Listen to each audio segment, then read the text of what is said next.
Salem, chers frères et sœurs, permettez-moi, par la grâce du Seigneur, de vous raconter ce songe que j'ai reçu concernant notre pays, le Cameroun.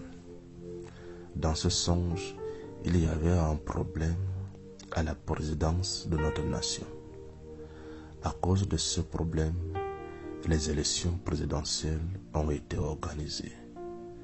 Le problème en question, je n'ai pas pu le discerner car c'était comme si le président n'était plus valide, comme s'il était mort, comme si ceux qui sont autour de lui avaient reçu l'ordre d'organiser une élection. Le thème de la transition faisait la une des journaux. Chaque parti politique s'était levé pour cette élection présidentielle. La course au trône avait commencé. Et subitement, voici ce que j'ai remarqué. Je pouvais voir les partisans de chaque parti politique être animés d'un esprit de fanatisme extrême, comme des Arabes dans un match de football, prêts à combattre l'adversaire même avec des armes. Je pouvais voir la haine, les accusations et le désir de chaque parti politique de vouloir accéder au trône du pays. Le pays était tendu, prêt à exploser. Après cela, cette élection si spéciale a eu lieu et parmi ces multiples partis politiques, il y a eu un qui s'est déclaré gagnant. Je voulais lire le nom du parti politique en question, mais je n'arrivais pas.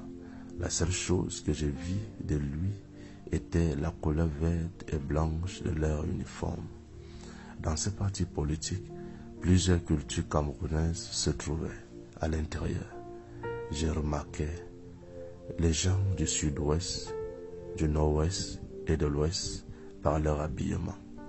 Mais après leur déclaration de victoire, les contestations commencèrent à avoir lieu.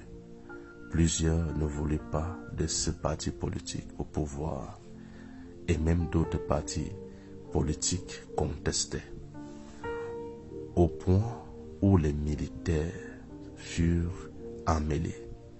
Ceux-ci eux-mêmes ne voulaient plus voir le Cameroun être dirigé par le même gouvernement du président Paul Biya. Et ils disaient que le joug de cet homme et son gouvernement quitte sur nous une bonne fois pour toutes. J'étais là, placé là, avec mon précieux frère bien-aimé, et nous étions habillés en soldats aussi. Alors, ils nous ont demandé, « Vous êtes de quel régiment ?» J'ai répondu, « Nous sommes sous les ordres du capitaine Junior. » Et ils m'ont dit, « Ok. Mais en tant que camarade, je vous donne cette information. S'il est possible pour vous, quitter la capitale pour un moment. Vous pouvez revenir quand les choses vont se calmer. Car l'armée a décidé de prendre les choses en main. » Et puis, je pouvais les voir se diriger vers la Société Générale d'Électricité du Cameroun, ENEO. Arrivés là-bas, ils se saisirent de la société et coupèrent le courant. Cela causèrent un délestage. Tout le pays était dans les ténèbres, noir total. Bien-aimé. Juste comme un rappel, souvenez-vous de la prophétie de l'homme de Dieu, le frère Junior, annonçant une élection présidentielle au Cameroun avant le temps fixé. Prions afin que tout se passe bien pour le Cameroun. Bien-aimés, souvenez-vous encore de ce que l'homme de Dieu avait annoncé concernant les grandes villes du Cameroun. Il disait, dans ces temps de crise qui arrivent, malheur aux grandes villes et à leurs habitants. Bien-aimés, souvenez-vous encore que l'homme de Dieu avait également annoncé l'interposition des militaires dans cette transition présidentielle. Prions vraiment afin que tout se passe bien.